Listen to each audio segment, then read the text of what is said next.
Hi, I'm Charles Dorset, and this message is for electors. I know you've heard from many grassroots people like me, but that's part of the system. If you love the Electoral College, you gotta love all of it. Just give me a few minutes. We Americans are delightfully diverse. We come from many ethnic backgrounds, practice many religions, our families take many forms, and our cultural norms are the biggest smorgasbord on the planet. In a very rough sense, these 13 stripes and 50 stars represent us. Our flag is not just one color. We are a passionate people, passionate about our families, our work ethic, our charity to those in need, our freedoms, and our elections. When we caught a president messing with our elections, we crushed him with our outrage alone.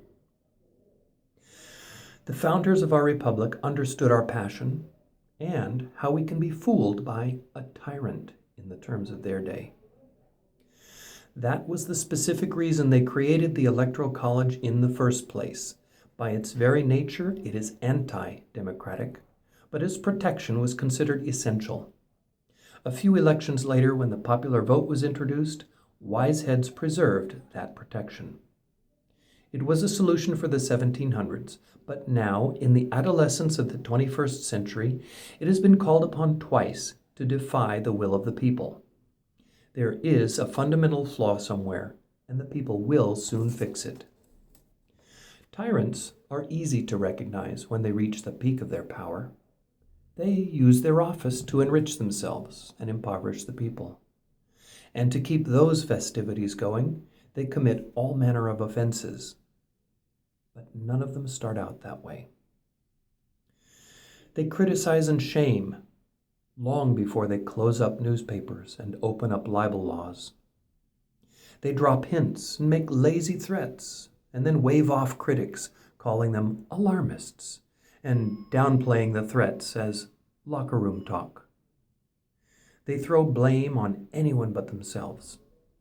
They surround themselves with bold people who will do anything to further the agenda, meek people who understand their place, and lots of yes men. When hot-headed supporters start crossing the lines of decency, they just stand back. On November 8th of this year, the people stood in lines to speak. Their choice was clear, by a margin that makes most charges of tampering irrelevant. Does the people's choice satisfy any definition of a tyrant? If the answer is no, then you must confirm that choice. But I know that for some of you, it's not that simple. Your electoral votes are somewhat constrained. The original system allocated those votes to favor small states, and later came the winner-take-all custom. This patchwork gives D.C. and Wyoming voters well over 3 times the power they would have in Florida and Virginia. Even though this is the United States of America, some states conjured up criminal penalties if you don't follow instructions. People will call you names, and most importantly, you face the unwhispered specter of withdrawal of party support if you ever run for office.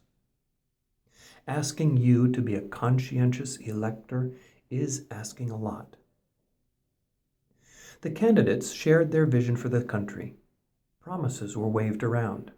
Charges were made and proven or not proven. Based on those things, the people made their choice. But now, you electors have a few extra data points that were not available to the voters. Mr. Trump said he would clean out pay-for-play corruption, big money lobbyists, and Wall Street kingmakers. Now, look at his cabinet. He denied connections to white supremacists, and now one of them is one of his closest advisors. He promised to lock his assets into a blind trust and have his children run it, but now he wants to give those children access to official state secrets. He charged Mrs. Clinton with laziness over matters of national security, but he himself has spoken with world leaders over his own private unsecured telephone. And now we've seen his rootin' tootin' attitude towards China. There is evidence that a foreign government followed Nixon's footsteps, hacking into the computers of the DNC, but Mr. Trump wants to skip any investigations. There have even been high-profile reports of bribery, with money illegally siphoned from his own private foundation. These things alone do not make Mr. Trump a tyrant. He does not command the most powerful military in history. He cannot sign executive orders, pardon people, pressure Congress, or trash treaties. But they are all red flags, and the news is so full of them, it's hard to separate the serious stuff from the fluff. Do your own research, and don't go numb from the sheer volume of it. Now, the people will deliberate on the future of the Electoral College.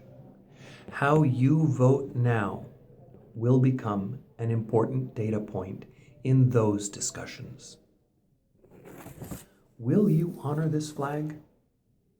Or will you desecrate it by cutting a circle in its heart and pasting in an animal mascot or the flag of a foreign power? 65 million Americans are begging you to select the person who knows Americans are stronger together, and let the other one go back to building stuff on Boardwalk. Please, don't put us in a position of saying, "We told you so." Just one more thing, watch this space, and thank you for your time.